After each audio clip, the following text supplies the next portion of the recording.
Uneducated experts. Uneducated experts. Motherfucking. Uneducated experts. Episode 14. And we are back. Oh, that's gonna sound. That's terrible. gonna sound awful. That's We always try to sound open up with something ridiculous. different, but we just think we sound more uneducated as we keep going with this. I think I would disagree. I think we try to open with the same thing every time, and it just sounds dumber every time we do it. Well, cause See, I said okay, dumber instead of more dumb. we, That's how dumber we are. We are the dumberest. we open up with the same and we're back and we do the intro, but we always open it with something a little bit different, just like you did right now. Hey man, before we get started, I just want to tell everybody I had a baby. Oh yeah, that's right. she's Since the adorable. last She's episode, perfect. yeah, we didn't. Yeah. Yeah, but man, taking care of all these other kids be killing me, bro. I don't know how my wife does it.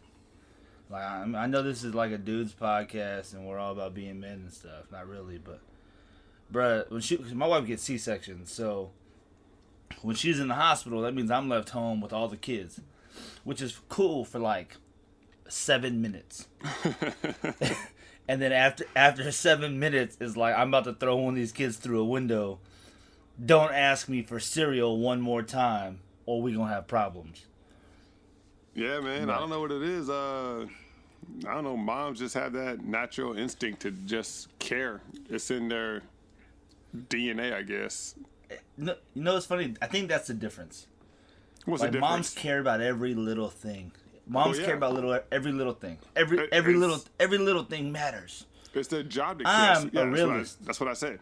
Like, hey man, I'm glad you made this drawing, but I don't care. Like, you don't gotta come show me every line you draw. Just show me the finished outcome. I'm gonna sound like a terrible dad on this podcast. Anyways, I'm joking, but yeah, man, it's But you definitely my last really kid, not. number 5.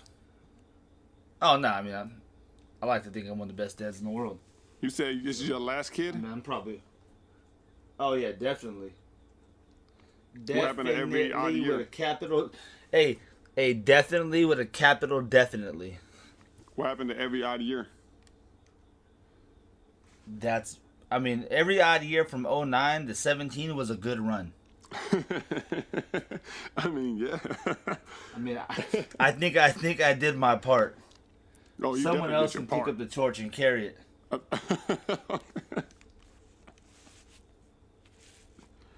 Anyways, man, think tell the people who we I are. put as many Minkies on this world as there already were.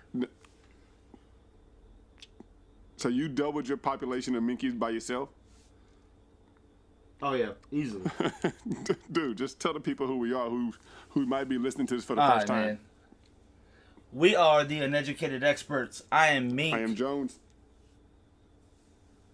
Let me guess, a long telling pause? you Let me everything guess, a that we long think pause? we know. Yeah, Anyways. and nothing that we do. All right, man. What are we talking about today? Ooh, Ezekiel Elliott. Which is ironic because we're recording this right now, and I'm going to release this today. So whoever's listening right now, you're probably hearing this about 2 hours after we got done. Oh, yeah. This is, what time is it? It's 7:15 a.m. Some of y'all people are still sleeping. Actually, it's 7, Texas time. yeah, 7 Central Central time. time. So a lot of you guys are still sleeping, minus you Florida East Coast cats. Nah, they probably still sleep too. You know they be lazy out there. All right, so we're talking to Ezekiel Elliott, and the reason we're talking to Ezekiel Elliott today is because Friday he was served a 6-game suspension for, I guess, alleged domestic violence. 'Cause you can't say criminal charges. Nah, he wasn't suspended for that. He was suspended for player conduct Okay, or player that's misconduct. true. You're right. He was suspended for player misconduct. He got 6 games on Friday, and he's appealing today. And we just want to talk about it because I don't agree with it. I don't agree with the 6 games. Because he's a It has Cowboys nothing to do with fan. him being a Cowboys 'Cause he's a fan. Cowboys No, it had nothing to do with fan. him being a Cowboy fan. Bruh, don't be a liar. being a liar. Just admit No, it. I'm not. Say, my name is Brandon Jones, and I'm biased towards the Cowboys. No, I won't, because I would be up in arms as an unbiased person over anybody. This could have been Odell Beckham Jr., and I would be saying the same thing, because in 3 days, a year ago, Ohio PD investigated the situation. In 3 days, they said none of these stories corroborate. There's nothing here to charge him with. 3 days, the Ohio State PD said there's nothing here. It took the NFL a year, and they come out with a 6-game suspension on a guy who was only accused of domestic violence, never charged with anything. So that's just, to me, that's just a bad image to girlfriends, boyfriends, spouses. I don't care. It doesn't matter. But it's just a bad image that all I have to do is accuse you of something, and you have a very good chance of being suspended under the NFL conduct policy. I mean, so I don't want to go. I'm not gonna go on record and say that, because someone out there is gonna eat me alive for it. Who's gonna be eating alive for it? Me? Because I said it sets the image. It does set the image. Hey, whatever, bro. Dig your own grave. Say what? Anyways. So I said, dig your own grave. So here's my issues with it. From my understanding, this happened prior to the NFL draft. Yep. I don't know if it was in between. I mean, he was still in college then, so it happened while he was in college, before he was a football player. Correct? Well, before he was an NFL football player, yeah. That's what I mean. Man, you know what I mean. It's 7 a.m., man. Oh, it's early. I know it's early. Got a baby. I'm be awake. All right, so it happened in college, so I don't see why he should get suspended in the NFL. Like if I got in a fight in middle school, I don't expect high school to suspend me. That was kind of a weird. That was kind of a weird analogy, but I mean, yeah. People who aren't And in the NFL and don't play major So- sports should understand what you're saying. Yeah. So my problem is that it happened before he was in the NFL, so he shouldn't be able to get suspended for it. The same way Mixon can't get suspended for his that happened while he was in college. Actually, it might have been high school, but. No, his was in college. It was his freshman year in college. Oh, okay. And then you hear a lot of lopsided stories, but this story is so lopsided, and by lopsided I mean like you have the extreme side of like the evidence where you have witness statements saying that nothing happened, that she told people to lie for, that she said that I don't know if you've seen the one, she said that because she was a white girl and he was a black guy that they wouldn't believe him. I've seen text messages that said she was also going to ruin his career. Yeah, it's all out there. That's what I'm about to say. So when you have that evidence, and then you don't, and then like it's hard to really justify it, because I would like to think that Ezekiel Elliott is smart enough to see himself in with the situation that's arising, and him putting himself away from it. From the witness statements I read, it said in the incidents where they were fighting, whatever. Like, Ezekiel Elliott made sure that there was someone in between him and her, so that way it couldn't be said. So if all this stuff is true, unfortunately, we're not going to be the ones that know if it's true or not. Well, of course but not. But if that's true, then he does not need to be suspended by any means, because then it does set the precedence of someone can falsify a statement and get you in trouble still. So, but on the other side of this is hold on. But the other side of this is that if he did it. And from what the other lopsided part of this is that from the reports that I've read, it says it's very blatantly clear that something happened to this girl, and she was with Ezekiel Elliott. I believe it was five days out of the 6 days there was an assault. Then he deserves to be suspended for it. He should get banned if the evidence is there. Okay. If the evidence is there. So it sounds like. Because we don't know what happened. Hell, the NFL doesn't know what happened. All they did was have investigators dig in, do their research, talk to medical assistants or medical experts, review files, review cell phone statements or whatever. You know what I mean? You know what I'm trying to say, though. But all they do is do that and they come to a conclusion. Yeah. This is what I think. I think Roger Goodell obviously he's gotten a lot of heat for Ray Rice. 2 games, and the video came out. Before the video came out, he said 2 games. He got a lot of heat for that.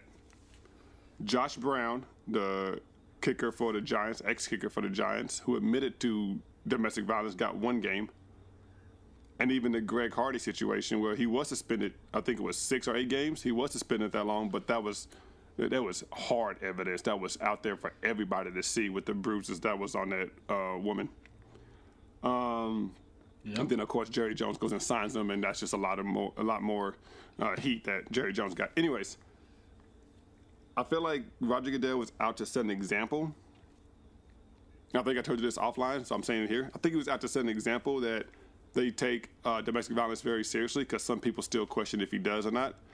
And what better way to set an example with the NFL's most loved and hated team, a running back who led the league in rushing yards, and that dude also wears a star in his helmet, you know what I mean?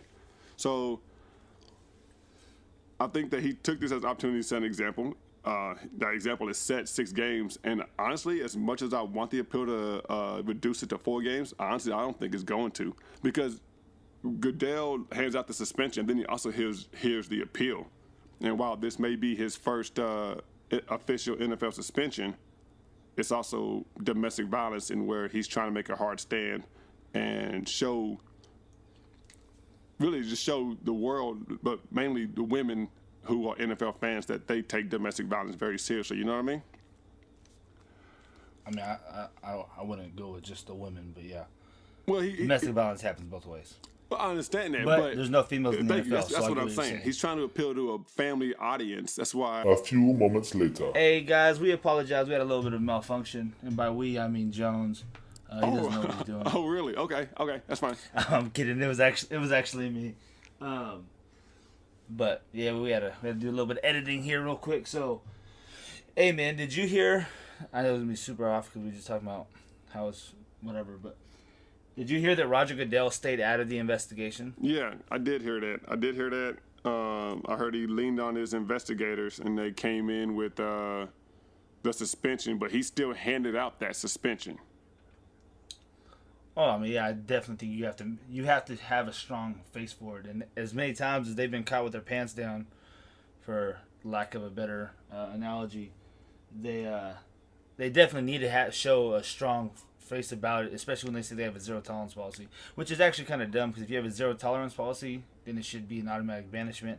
There shouldn't be a 6-game 1 year, a 6-game then a 1 year then a banishment. But whatever, that's just me. I mean, I actually agree with that statement. Finally, I agree with something you say, but.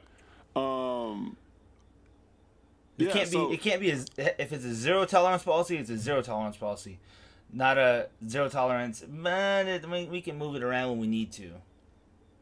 Like, how many times have we heard let zero one of tolerance these big name in the workforce franchise quarterbacks do it?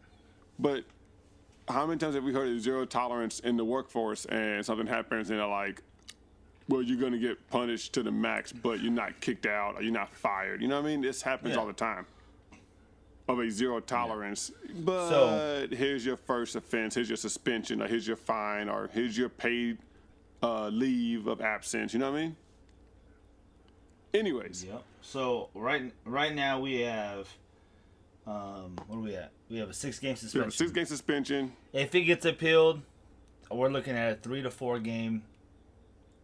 At best. 4 games is more likely. I doubt it gets cut in half. So I'm hoping for 4 games. As a Cowboy fan, I'm hoping for 4 games. As an unbiased fan of just football, I don't think it's going to get reduced, because, like I said, Goodell trying to set a statement, trying to make a statement. 6 games for domestic violence. He handed it out by word of his investigators. Got it. The people he leaned on. But the appeal process still goes through Goodell. So unless they show Goodell, yeah, that's what makes the entire thing. So I agree. So if he had no hand in this investigation, he didn't see anything, he stayed away from it. Then if that is true, then I guess I can believe that it can go to 4 games, because then Ezekiel Elliott and his team can present evidence that maybe was overlooked by the investigators that Goodell didn't see. So that's the only hope. If Goodell really kept his hand out of the cookie jar, for, again, a lack of a better term, it had nothing to do with this investigation, then I guess there's a chance it could get to 4 games. But I say a 5% chance. I don't think it does. I think it stays at 6. So let's talk about the fantasy impact. Okay. On what happens with the suspension. So my belief is that if it stays 6 games, you're looking at a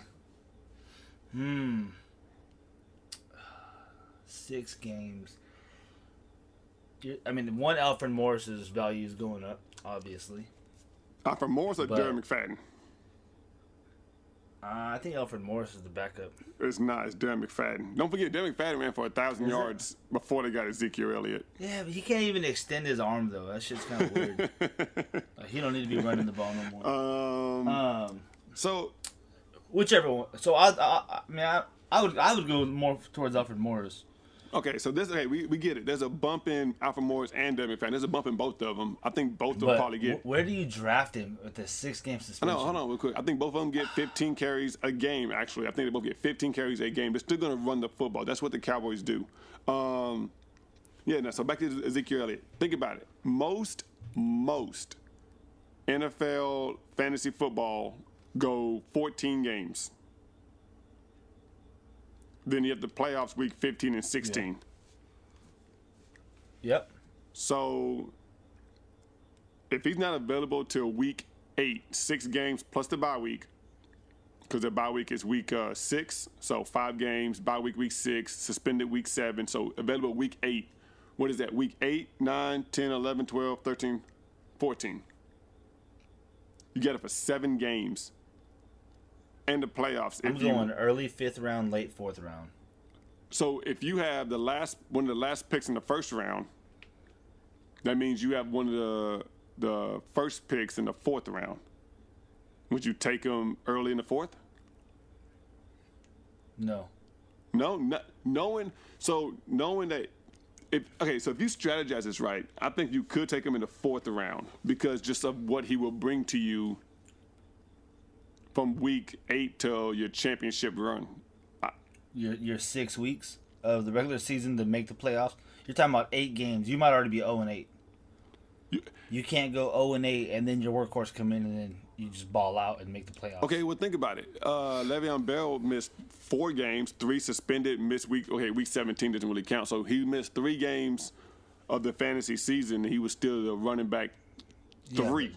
Running back 3. That's 3 games. You can be 0-3 and then come back and still make the playoffs. But you can't be 0-8. But you're not listening. Le'Veon Bell didn't fall to the 4th round.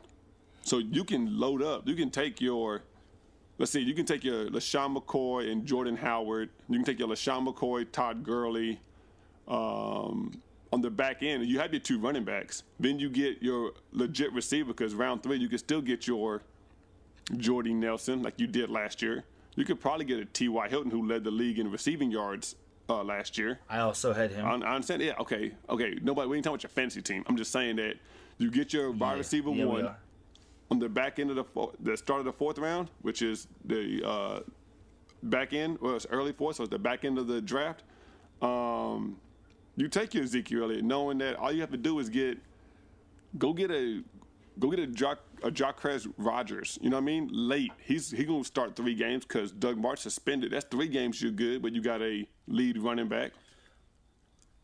I also read a report that said Doug Martin might not even be the starter when he comes back. Exactly. So you could probably get all right. I think sleeper pick Jacquez Rodgers. I think he falls. I think you can take Zeke in the 4th round and still be legit if you know what you're doing. But you know what's going to happen? People are going to be like, F it, and take him in the 3rd round thinking that they have what it takes to make a run. And those are the people that's going to get bit. And they're not going to have what it takes. Those are the people that's going to get bit. But I think he falls. He falls significantly, obviously. So if he goes to 3 games, I'm saying he's a 2nd-round draft pick. I would never – if you miss the first 3 games, I'm never using my 1st-round draft pick on you. I don't care who you are. 4 games, I'm going early 3rd. And if it stays 6, you're saying 5th? I'm saying 5th round. Late 4th, early 5th. If I got pick 8, 9, or 10 in the 4th, I'm probably going to take them. If I got pick 1 in the 4th. I hope he's there when I come back around at pick 10 in the 5th. There's no way, man. That's 20 picks. No, I know. But I'm okay with that. True. I would rather miss on a player than overreach for a player that's not going to impact my team like I need him to. But, okay. Maybe that's a little bit biased in me because if it's 6 games, if I'm on the back end of my draft, I take him in the 4th because I know that, like I said, I can get Rodgers, I can get a Blunt, I can get a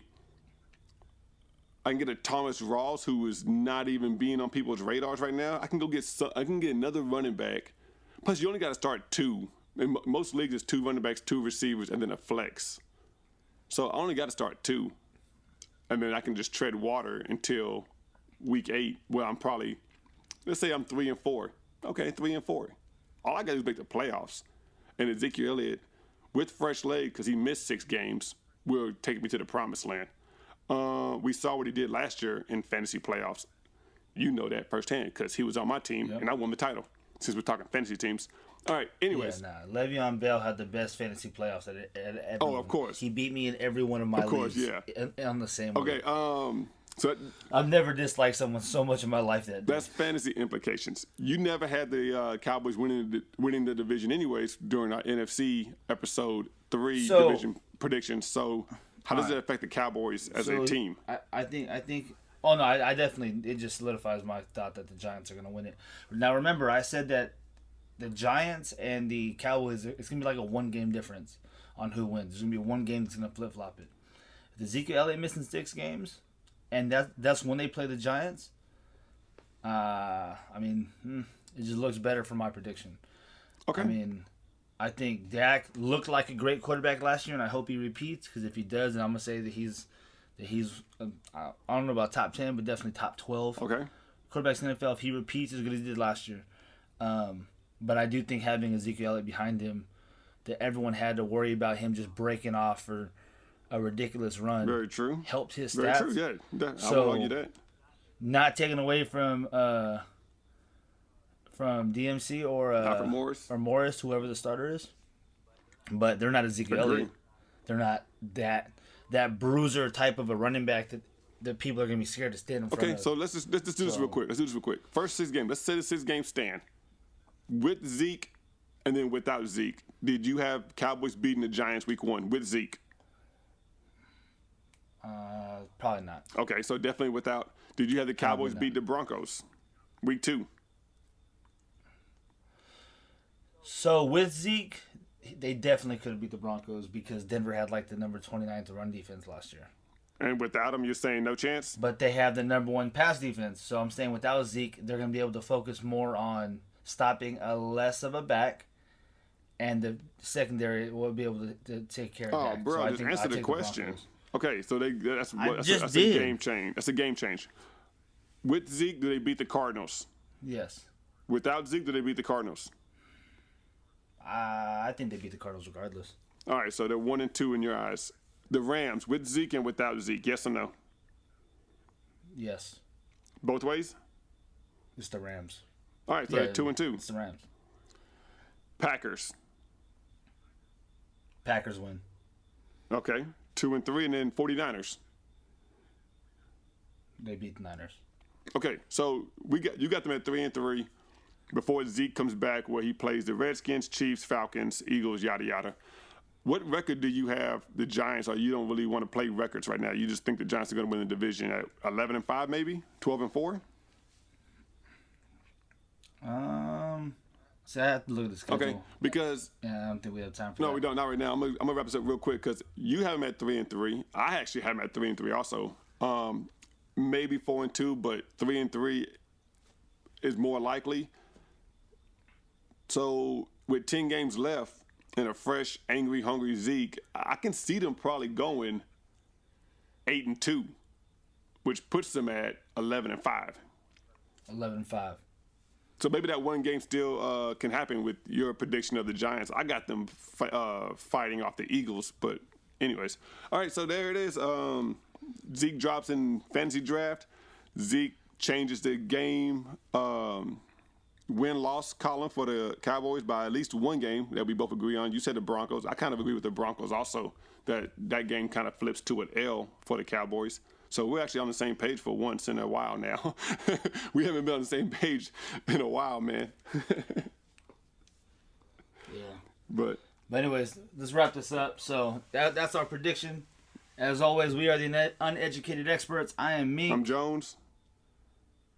Telling you everything that we think we Nothing know. that we do. It is now 8 o'clock in the morning. Wake up, America. Yeah. Wake up. Have a dope day.